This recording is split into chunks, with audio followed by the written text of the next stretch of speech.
کہنے لگے فدینا کا بآبائنا و امہاتنا، ہمارے ماں باپ کے اوپر فدا ہو جائیں، ہمارے ماں باپ پر قربان۔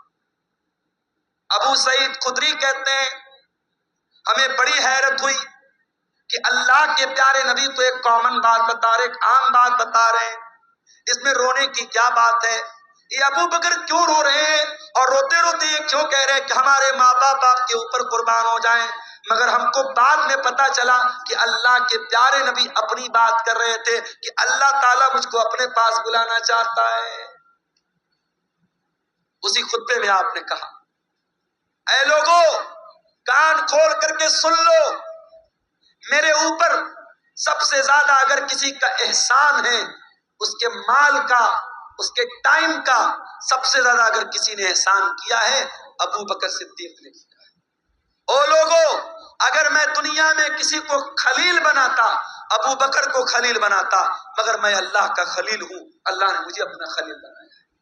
اے لوگوں مسجد میں جتنے لوگوں کے دروازے کھڑکیاں ہیں سب بند کر دیے جائیں سوائے ابو بکر کے گھر کے دروازے کے۔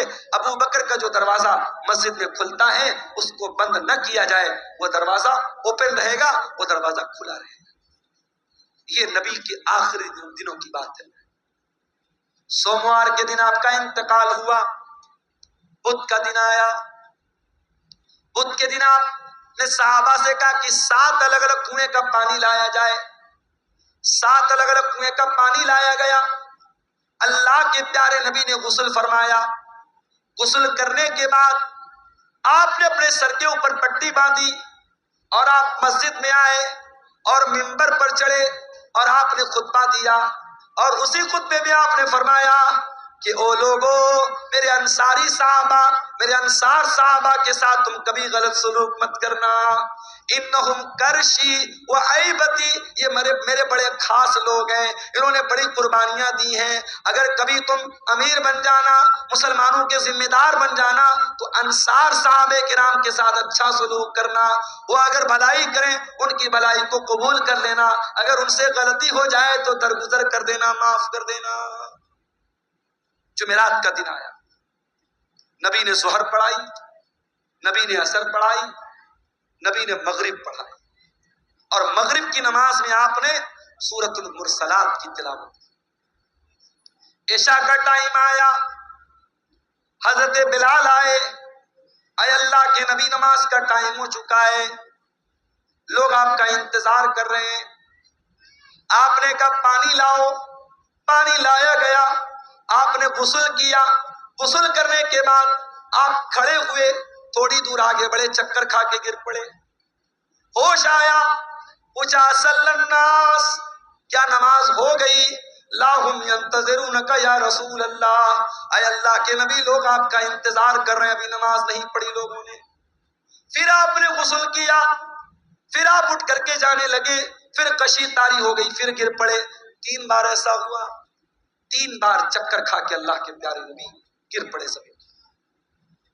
جب 3 بار ایسا ہو گیا اور آپ سمجھ گئے کہ اب میری طبیعت مسجد میں جانے لائق نہیں ہے، تو آپ نے کہا کہ جاؤ ابو بکر سے کہو وہ لوگوں کو نماز پڑھائیں۔ لوگ حضرت ابو بکر کے پاس آئے، چلیے آپ نماز پڑھائیے، اللہ کے نبی کا آرڈر ہے۔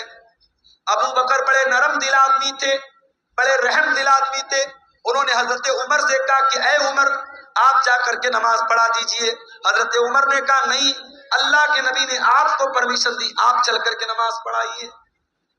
17 ٹائم کی نمازیں نبی کی زندگی میں، نبی کی آخری ایام میں ابو بکر صدیق نے پڑھائی۔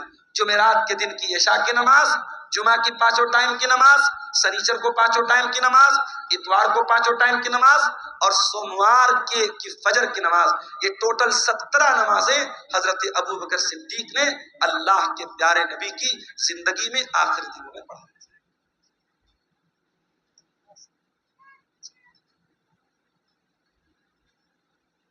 سنیچر کا دن آیا، نبی کی وفات کے 2 دن پہلے، سنیچر کا دن۔ نبی بہت بے چین ہیں، اتنے بے چین ہیں کبھی چادر اوڑھ لیتے، کبھی چادر پھینک دیتے، بے چینی آپ کے اوپر طاری ہے۔ اس بے چینی کے عالم میں نبی نے فرمایا لعنت اللہ علی الیہود والنصارى، اللہ کی لعنت ہو یہودیوں کے اوپر اور عیسائیوں کے اوپر، اللہ کی لعنت ہو یہود و نصارہ کے اوپر۔ اتخذوا قبور انبیائہم مساجد، انہوں نے اپنے نبیوں کی قبروں کو مسجد بنا لیا، اپنے نبیوں کی قبروں پر جا کر کے سجدہ کرنے لگے۔ او لوگو تم میری قبر پر ایسا کچھ مت کرنا۔ نبی اپنے آخری ٹائم میں قبر پرستی سے منع کر، جس نبی نے اپنی وفات سے 2 دن پہلے اپنی امت کو شرک سے روکا ہے اور قبر پرستی سے روکا ہے، آج سیمانچل کو چھوڑ دیجئے، سیمانچل الحمدللہ اس برائی سے بہت حد تک پاک ہے۔ آپ بہار کے اور علاقوں میں چلے جائیں، آپ جھارکھنڈ کے علاقوں میں چلے جائیے، آپ بارسوئی چلے جائیے، آپ کلکتہ چلے جائیے، آپ بہار کے سہرسام میں چلے جائیے۔ ایسے ایسے علاقے ہیں میرے بھائی جہاں ہر محلے میں کوئی مزار ہے، کوئی قبر ہے، جہاں سجدے ہو رہے ہیں، جہاں مرادیں مانگی جا رہی ہیں، جہاں بگڑی بننے کا دعویٰ کیا جا رہا ہے۔ نبی نے اپنی امت کو بت پرستی سے منع کیا تھا، آج نبی کے ماننے والے، نبی کے امتی جگہ جگہ قبروں کی پوجا کر رہے ہیں اور قبر کی عبادت۔ اسی سنیچر کے دن اللہ کے پیارے نبی نے اپنے صحابہ سے کہا کہ کوئی قلم لے آؤ، کاغذ لے آؤ، میں کوئی تحریر لکھ کے دے دیتا ہوں تاکہ تم میرے بعد گمراہ مت ہو جانا۔ اب جب نبی نے یہ بات کہی کہ قلم لے آؤ، کاغذ لے آؤ، میں کچھ لکھ دیتا ہوں، تو اب صحابہ کرام میں آپس میں اختلاف ہو گیا۔ کچھ صحابہ نے کہا کہ نبی کی حالت بہت کمزور ہے، آپ کی سچویشن بہت کمزور ہے، بیمار ہیں آپ کو ابھی یہ تکلیف دینے کی ضرورت نہیں ہے، ہمارے پاس قرآن ہے، اللہ کے نبی کی حدیث ہے، وہ کافی ہے، ہمیں کسی اور تحریر کی ضرورت نہیں ہے۔ کچھ لوگوں نے کہا جب اللہ کے نبی خود کہہ رہے ہیں کہ قلم لے آؤ، کاغذ لے آؤ، میں لکھ دیتا ہوں تو لے آؤ۔ اس بات پر آپس میں جھگڑا ہونے لگا، بحث ہونے لگی، اور جب بحث ہونے لگی اللہ کے نبی نے کہا چلے جاؤ یہاں سے، نبی نے سب کو وہاں سے ہٹا دیا۔ اس کا مطلب یہ ہوا کہ اگر وہ بات اتنی امپورٹنٹ ہوتی، اتنی اہم ہوتی کہ اس کے بغیر مسلمانوں کا کام نہ چلتا تو نبی صحابہ سے یہ نہ کہتے کہ چلے جاؤ، نبی کہتے لے آؤ، میں ہر حال میں لکھ کے دے دیتا ہوں۔ نبی نے نہیں لکھوایا، اس کا مطلب کہ وہ بات پہلے سے آپ بتا چکے تھے، وہ بات کوئی اتنی امپورٹنٹ بات نہیں تھی۔ اتوار کا دن آیا، نبی کی وفات سے 1 دن پہلے نبی نے اپنے سارے غلاموں کو آزاد کر دیا۔ نبی کے گھر میں جتنے ہتھیار تھے، تلوار تھی، ڈھال تھی، زرہ تھی، سب آپ نے مسلمانوں کے لیے وقف کر دیا۔ اتنا ہی نہیں، آپ کے گھر میں 7 دینار تھے، آپ نے ان کو بھی صدقہ خیرات کر دیا۔ اتوار کے کا دن گزارنے کے بعد جب رات آئی ہے اور چراغ جلانے کے لیے تیل کی ضرورت پڑی ہے تو اماں عائشہ کہتی ہے میرے پاس تیل نہیں تھا، مجھے پڑوسی سے مانگنا پڑا، تب جا کر محمد رسول اللہ کے گھر میں تیل چراغ جلا ہے، روشنی۔ اللہ میری پیاری ماں اور بہنوں، آج آپ کا چپل آپ کی پسند کا نہ آئے، آپ کا کپڑا آپ کی پسند کا نہ آئے، آپ کی پسند کی جویلری آپ کا شوہر نہ لائے تو میاں بیوی میں جھگڑا ہو جاتا ہے۔ بیوی کہہ دیتی ہے ارے جائیے آپ کے ساتھ تو شادی کر کے میں پھنس گئی، شادی کر کے پھنس گئی آپ کے ساتھ، آپ تو کبھی میری پسند کا سامان نہیں لاتے ہیں۔ آج شوہر اپنا دل اور کلیجہ نکال کے رکھ دے تب بھی بیوی خوش نہیں ہونے والی۔ وہ ایک لطیفہ ہے نا کہ ایک مولوی صاحب تھے، بہت اچھی تقریر کرتے تھے، بہت پبلک ان کی بڑی عزت کرتی تھی، بڑا لوگ احترام کرتے تھے، اور گھر میں جو ان کی گھر والی تھی وہ ان کی عزت ہی نہیں کرتی تھی، ان کو مانتی نہیں تھی۔ تو ایک دن ان کی گھر والی نے کہا ارے سنتے ہو، رات میں نے خواب دیکھا ایک بزرگ ہوا میں اڑ رہے ہیں، ایک بزرگ کو دیکھا میں نے کہ ہوا میں اڑ رہے ہیں، میں تو دیکھ کے بڑی اچنبھت ہو گئی، حیران ہو گئی۔ تو مولوی صاحب نے کہا کہ ارے پاگل، وہ بزرگ میں تھا جس کو تم نے ہوا میں اڑتے ہوئے دیکھا تھا۔ کہا اچھا آپ تھے، اسی لیے تھوڑا ٹیڑھا ٹیڑھا اڑ رہے تھے، سیدھا نہیں اڑ رہے تھے۔ تو بیوی کبھی شوہر کی تعریف کرنے کو تیار نہیں ہوتی ہے، یہ مزاج ہوتا ہے میرے بھائیوں بیویوں کا۔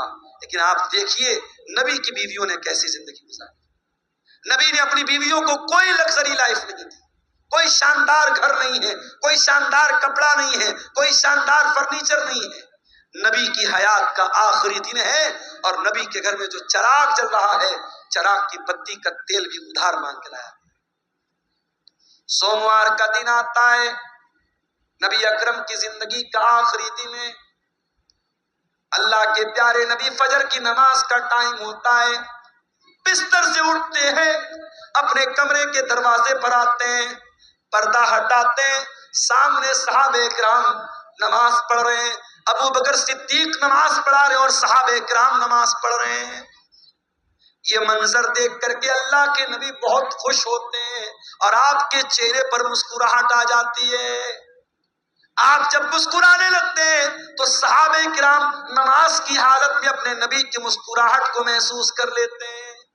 صحابہ کرام سمجھ جاتے ہیں کہ اللہ کے نبی اپنے کمرے کے دروازے پر آئے ہیں۔ صحابہ کرام تالی بجانے لگتے ہیں، لقمہ دینے لگتے ہیں حضرت ابو بکر صدیق کو کہ جلدی سے پیچھے چلے آؤ، اللہ کے نبی آ چکے ہیں۔ لیکن جب اللہ کے نبی نے محسوس کیا کہ صحابہ کرام چاہتے کہ میں امامت کراؤں تو آپ نے اشارہ کیا، آپ نے اشارہ کیا کہ نماز پوری کرو، اور اس کے بعد آپ نے پردہ گرا دیا۔ یہ آخری نظر تھی، صحابہ کہتے ہیں آخری دیدار تھا جو ہم نے اپنے نبی کا کیا۔ فجر کا ٹائم ختم ہوا، چاشت کا ٹائم شروع ہوا، سورج آسمان کی طرف بلند ہونے لگا۔ جیسے جیسے سورج بلند ہو رہا ہے چاشت کا ٹائم ہو رہا ہے، محمد رسول اللہ کی تکلیف بڑھ رہی ہے۔ آپ نے اپنی بیٹی حضرت فاطمہ کو بلوایا، حضرت فاطمہ نے آ کر کے اپنے باپ کو تکلیف میں دیکھا، فرمایا واہ کربا ابتا، ہائے میرے ابا جان کی تکلیف۔ آپ نے فرمایا لیسا علی ابی کی کربن بعد اليوم، اے میری بیٹی فاطمہ آج کے بعد تیرے باپ کے اوپر کوئی تکلیف آنے والی نہیں ہے، آج تیرے باپ کی زندگی کا آخری دن ہے۔ احساس ہو گیا تھا کہ آج آخری دن ہے۔ پھر آپ نے حضرت فاطمہ کے کان میں کہا اے فاطمہ میں بہت جلد دنیا سے جانے والا ہوں، میں چھوڑ کر کے تم کو دنیا سے جانے والا ہوں، تیرا باپ تجھ سے جدا ہونے والا ہے۔ یہ سن کر کے حضرت فاطمہ کی آنکھوں سے آنسو آ گئے۔ پھر آپ نے ان کے کان میں فرمایا اے فاطمہ میرے اہل بیت میں، میرے گھر والوں میں سب سے پہلے تم مجھ سے ملو گی، تمہارا انتقال سب سے پہلے ہوگا، اور اے فاطمہ تم تمام جنتی عورتوں کی سردار بنو گی۔ جب حضرت فاطمہ نے یہ سنا ان کے چہرے پر مسکراہٹ آ گئی۔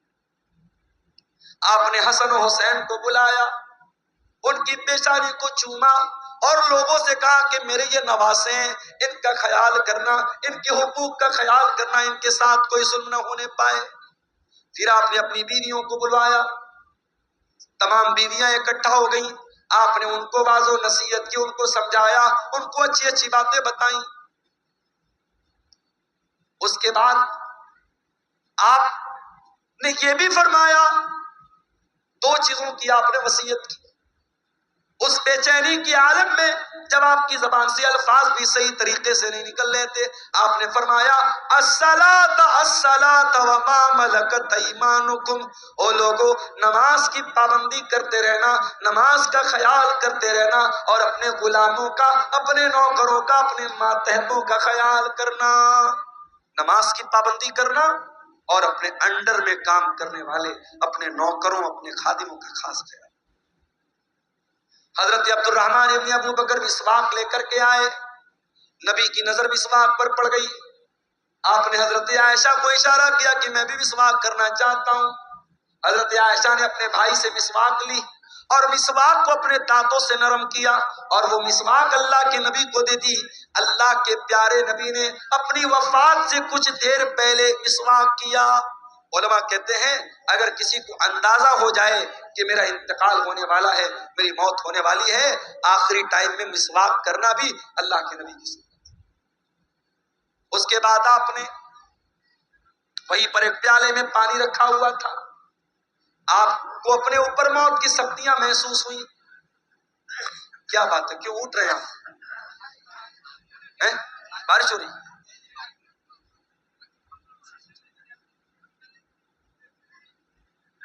میرے بھائیوں، علاقہ اتنا پچھڑا ہوا ہے. مجھے یاد ہے جب قاری صاحب نے مجھ کو بلایا تھا اور میں جہاں ٹھہرا ہوا تھا، رات بھر مچھروں نے میرا جینا حرام کر دیا تھا، کیڑوں نے، مچھروں نے. مجھے گھسیا گھاٹ کا علاقہ کبھی بھولتا نہیں ہے. اور تبھی میں نے کہا تھا کہ اتنا پچھڑا علاقہ بہت کم دیکھنے کو ملتا. اب تو ماشاءاللہ راستے واسطے بھی بن گئے، کچھ ترقی ہوئی ہے.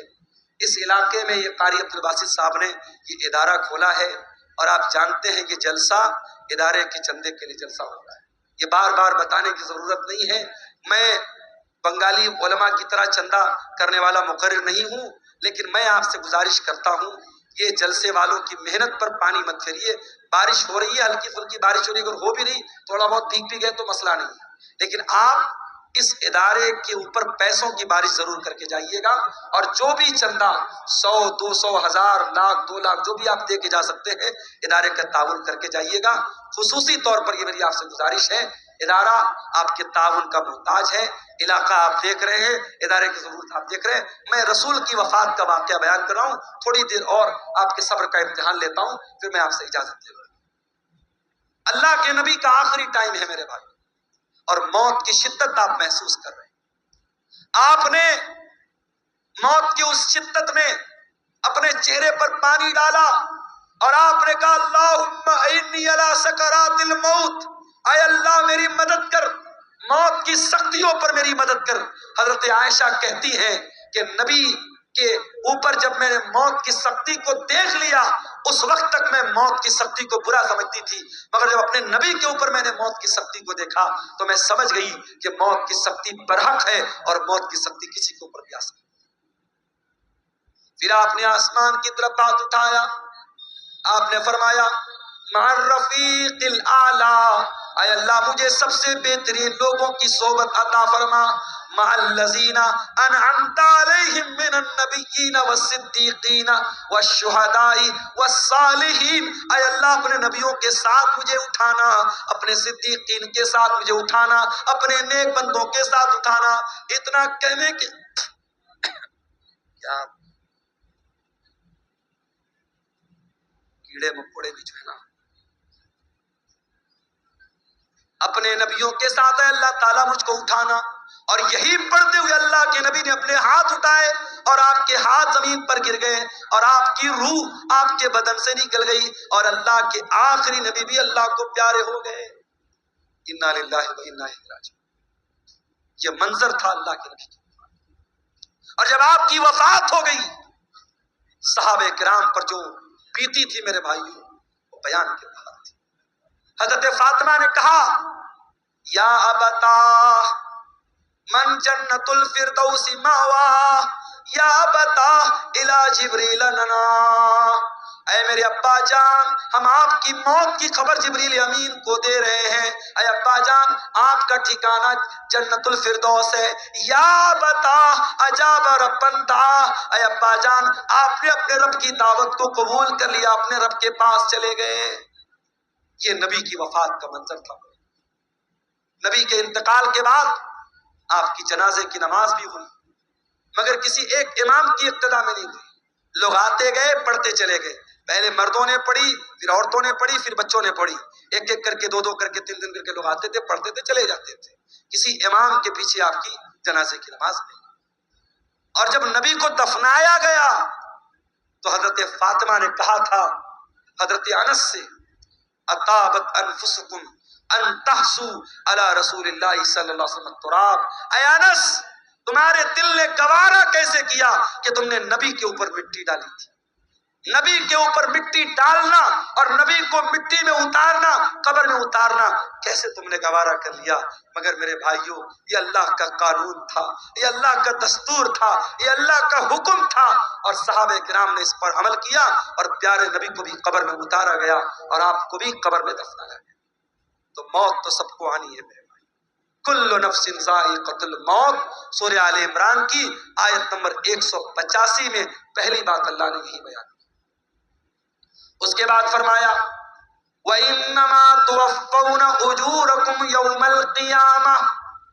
اور اے میرے بندو مرنے کے بعد جب تم اللہ کے پاس جاؤ گے تو قیامت کے دن تمہارے عمل کا پورا بدلہ تمہیں دیا جائے گا. میں جو اچھا عمل کیا، جو برا عمل کیا، جو نیکی کیا، جو گناہ کیا، سب کا بدلہ اللہ تعالیٰ قیامت کے دن تم کو دے گا۔ دنیا میں نیکی کا پھل مل بھی سکتا ہے، نہیں بھی مل سکتا ہے، گناہ کی سزا مل بھی سکتی ہے، نہیں بھی مل سکتی، مگر نیکی اور گناہ کی اصل جو اس کی جزا ہے، جو سزا ہے، وہ آخرت۔ دنیا دار العمل ہے، آخرت دار الجزا ہے۔ یہاں عمل کرو گے، یہاں بدلہ مل بھی سکتا ہے، نہیں بھی مل سکتا ہے، لیکن وہاں بدلہ ملے گا۔ وَإِنَّمَا تُوَفَّوْنَ أُجُورَكُمْ يَوْمَ الْقِيَامَةِ، تمہارے عمل کا پورا پورا بدلہ تم کو قیامت کے دن دیا جائے۔ یہ دوسری بات اللہ نے بیان کی۔ اور تیسری بات، فَمَنْ زُحْزِحَ عَنِ النَّارِ وَأُدْخِلَ الْجَنَّةَ، جس کو قیامت کے دن اللہ تعالی جہنم کی آگ سے بچا لے گا اور جنت میں داخل کر لے گا، وہی کامیاب ہونے والا ہے۔ دنیا میں کتنی دولت تھی، کتنا پیسہ تھا، کتنا نام کمایا تھا، کتنا اسمارٹ تھا، کتنا ہینڈسم تھا، اس کی بیوی کیسی ہوتی، اس کے بچے کیسے تھے، یہ ہماری نظر میں کامیابی ہو سکتی ہے، مگر اللہ کی نظر میں کامیابی کیا ہے؟ فرمایا فَمَنْ زُحْزِحَ عَنِ النَّارِ، قیامت کے دن جس کے بارے میں اللہ کی عدالت میں یہ فیصلہ ہو جائے کہ اس کو جہنم میں نہیں ڈالنا ہے، اس کو جنت میں ڈالنا ہے، وہی کامیاب ہوگا۔ میرے بھائی، دنیا میں کوئی آئی ایس کا ایگزام پاس کر لے، کوئی آئی پی ایس کا ایگزام پاس کر لے، کوئی پولیس کی بھرتی کا ایگزام پاس کر لے، کوئی ٹیچنگ کے ایگزام میں پاس ہو جائے، اخبار میں نام آتا ہے، گھر والے مٹھائی بانٹتے ہیں، میرے بیٹے نے نیٹ پاس کر لیا، میرا بیٹا آئی ایس کے ایگزام میں پاس ہو گیا، میری بیٹی نے میڈیکل کا ایگزام پاس کر لیا۔ ذرا سوچو کتنی خوشی کا لمحہ ہوگا جب قیامت کے دن اللہ کی عدالت میں یہ فیصلہ ہوگا، میرا یہ بندہ پاس ہو گیا، یہ میرا بندہ پاس ہو گیا، اس کو جنت میں لے کے جاؤ۔ اور اس انسان کے لیے کتنا افسوس کا مقام ہوگا جس کے بارے میں یہ فیصلہ ہوگا کہ اس کے بارے میں اللہ کہے گا اس کو جہنم میں لے کے جاؤ۔ میرے عزیزو، کامیابی یہ ہے، اس کامیابی کو حاصل کرنا ہے، اس کے لیے ہمیں محنت کرنا ہے۔ جہنم سے ہم کیسے بچ جائیں اور اپنے پریوار کو ہم کیسے بچا لیں، اس پر ہم محنت کریں، اس پر ہم کام کریں، یہ کرنے کا کام ہے۔ اسی لیے اللہ قرآن میں کہتا ہے قُوا أَنفُسَكُمْ وَأَهْلِيكُمْ نَارًا، اے ایمان والو اپنے آپ کو اور اپنے گھر والوں کو جہنم کی آگ سے بچاؤ۔ دنیا کی آگ سے بچا لیا تو کون سا کمال کیا؟ دنیا کی آگ میں انسان ایک بار جلے گا، جل کے ختم ہو جائے گا، مگر قیامت کے دن کی جو جہنم کی گرمی ہوگی میرے بھائیوں، وہ بار بار جہنم کی آگ میں انسان کو جلایا جائے گا، تڑپایا جائے گا۔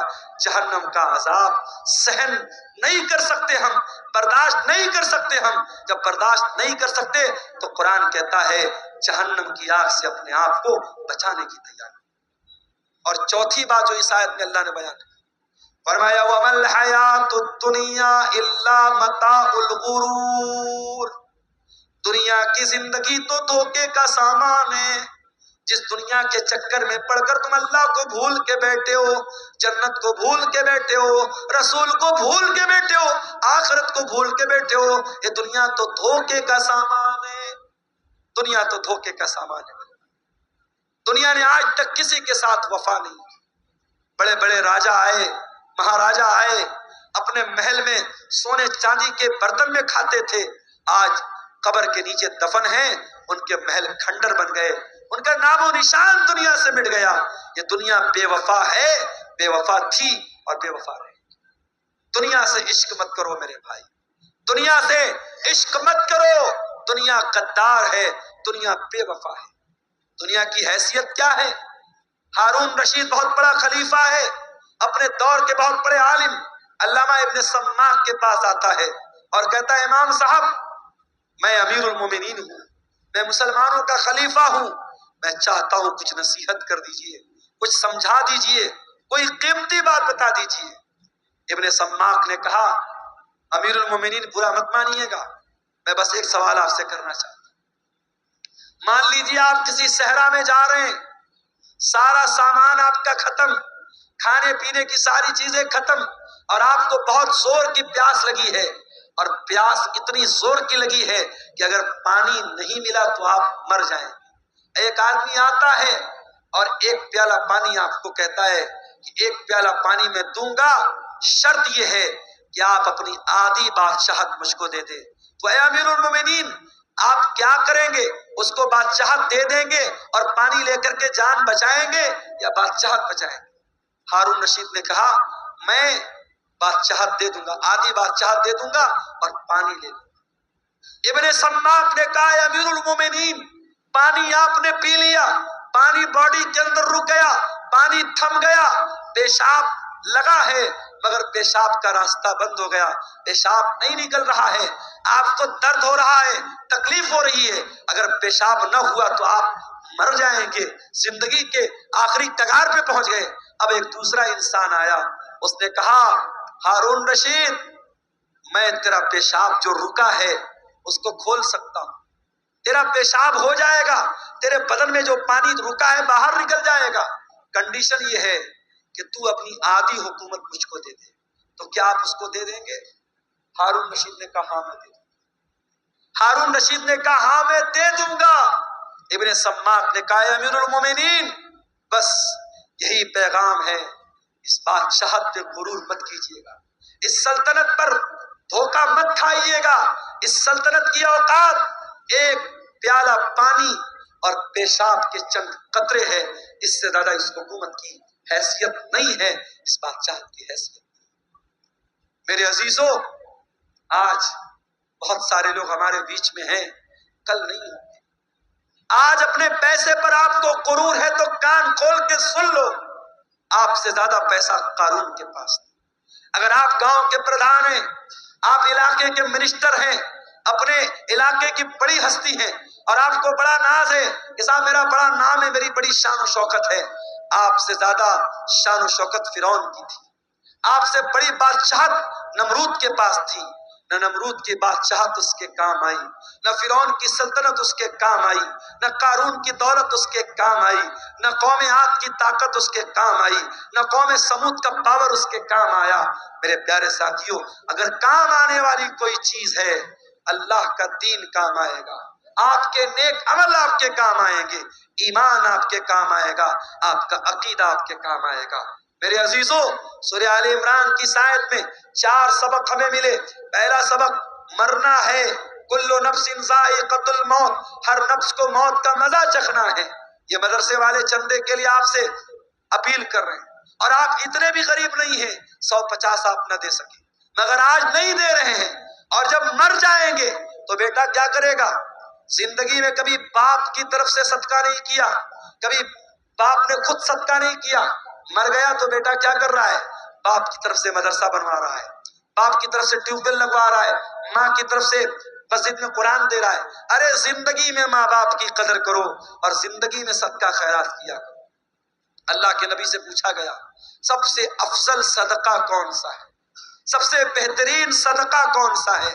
آپ نے فرمایا انت تصدق وانت صحیح شحیح تخشى الفقر وتأمل الغنى، سب سے بہترین صدقہ یہ ہے، تندرستی کی حالت ہے، مال کی محبت ہے، پیسہ بہت ہے، مال کی محبت ہے، تندرستی ہے، اور ڈر ہے کہ پیسہ ختم نہ ہو جائے اور پیسہ آنے کی امید ہے، ایسی سچویشن میں جو صدقہ کیا جائے وہ سب سے بہترین صدقہ ہے۔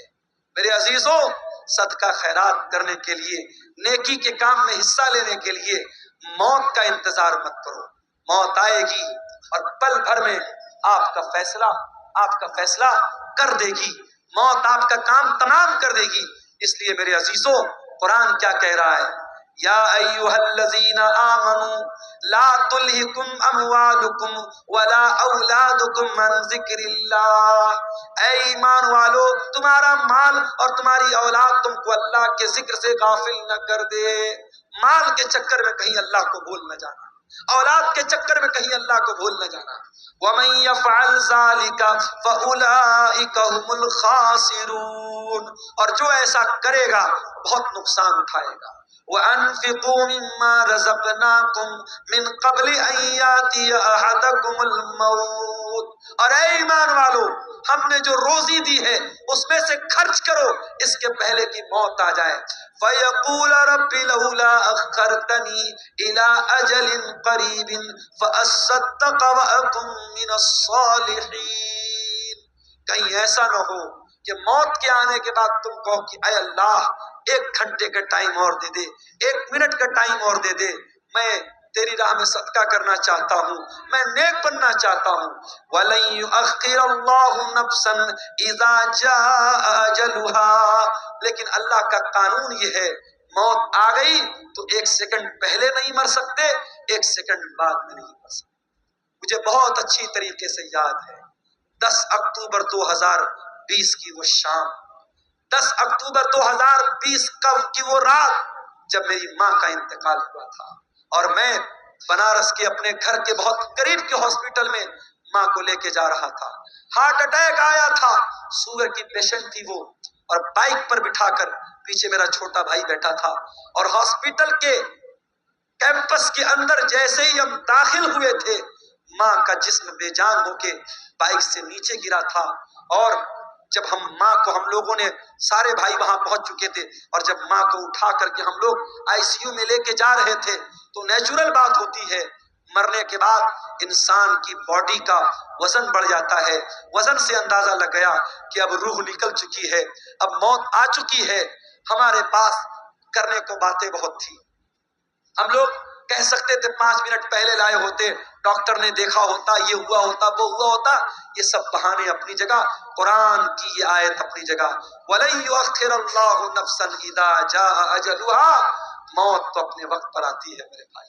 اس لیے اپنے نوجوان ساتھیوں سے بھی کہنا چاہتا ہوں، سیمانچل کے جلسوں میں میں کہیں کہیں بڑی بے حیائی بھی دیکھتا ہوں، سڑکوں پر لڑکے لڑکیوں کا جمگھٹ بھی دیکھتا ہوں، بڑا ایسا ماحول میں دیکھتا ہوں، پورے انڈیا میں وہ ماحول کہیں نظر نہیں آتا۔ میرے بھائیوں، یہ جلسے، یہ پروگرام ٹھیک ہے، ادارے والوں کے اپنے مسائل ہیں، مدرسوں کی اپنی مجبوری ہے، جلسہ کرانے بغیر ان کو چندہ نہیں ملے گا۔ جلسہ آپ کرائیے، شوق سے کرائیے، اور تقریر آپ کرائیے، مگر میں گسیا گھاٹ کے مدرسے کے ذمہ داروں سے بھی کہنا چاہوں گا، اور ویڈیو بن رہا ہے، سیمانچل کے تمام مدرسوں کے ذمہ داروں سے کہنا چاہوں گا کہ اب بہت دیر ہو چکی ہے، اب اپنے جلسوں کو تھوڑا سا کنٹرول کر لو، عورتوں کا انتظام رکھو لیکن سختی سے منع کر دو، کوئی میلہ ٹھیلا نہیں لگے گا، کوئی عورتوں کے سامان کی دکان نہیں لگے گی، کوئی سڑک اور چوراہے پر مردوں اور عورتوں کا جمگھٹ نہیں لگے گا، اور اگر نہیں کر سکتے تو پھر جلسے بند کر دو میرے بھائی، جلسے بند کر دو۔ یہ میلے کے نام پر اگر مردوں عورتوں کا جمگھٹ ہوتا ہے تو اتنا بڑا گناہ نہیں ہے، اتنا بڑا گناہ نہیں ہے، اتنا بڑا گناہ بڑے بڑے بینر لگا کے، بڑے بڑے فاٹک لگا کے، بڑے بڑے علماء کی تقریر کرا کے، اور سڑکوں پر مردوں عورتوں کا جب ہم جمگھٹ دیکھتے ہیں، جوان جوان لڑکیاں جا رہی ہیں اور جوان لڑکے ان کو دیکھ کر آوازیں کس رہے ہیں، اشارے بازی کر رہے ہیں، نین مٹکا ہو رہا ہے، یہ منظر دیکھ کر واللہ دل کو تکلیف ہوتی ہے۔ اور میں یہ سوچتا ہوں 2009 سے میں سیمانچل میں آ رہا ہوں، 15 سال ہو گئے، ہر سال آ رہا ہوں، تقریریں کر رہا ہوں، لیکن حالات جس کے تس ہیں بلکہ اور برے ہو رہے ہیں۔ حالات کب سدھریں گے میرے بھائی؟ ہم کب جاگیں گے؟ کب ہوش میں آئیں گے؟ کب ہم چیتیں گے؟ کب اپنے عمل کو ہم سدھاریں گے؟ میرے عزیزوں، آج کی تقریر میں یہی پیغام دے رہا ہوں کہ اس کے پہلے کہ موت آ جائے اور یہ گناہ کرتے ہوئے اللہ کے یہاں چلے جائیں، اپنے عمل کی اصلاح کر لو میرے بھائی، اپنی